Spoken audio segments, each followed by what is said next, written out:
Emily here from Lakeshore. I think I'm finally getting into the groove with this whole learning at home thing, but I can definitely tell you that there are some days that are better than others. Some days I feel like I am doing a great job supporting my kids, and other days I feel like I am just having a terrible, rough time.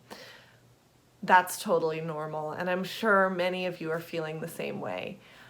When I hit those rough patches, I call on some of the knowledge that I have from when I was a teacher.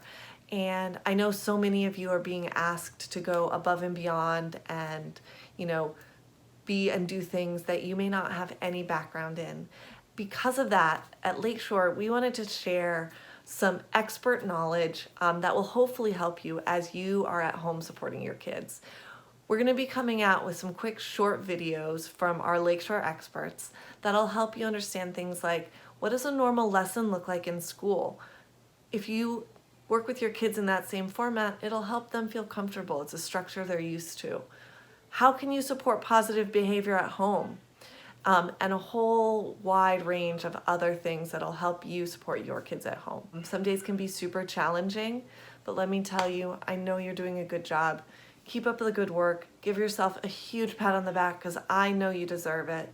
Take good care of yourselves. And remember, sometimes it's okay to take a break. Not every day has to be a perfect learning day. Sometimes you might just need to give each other a hug and really support that social emotional well-being. So take care. Hope you have a great day. Check back often. Talk to you again soon. Bye. Keep watching our Learning at Home videos. Plus, visit lakeshorelearning.com for thousands of free resources.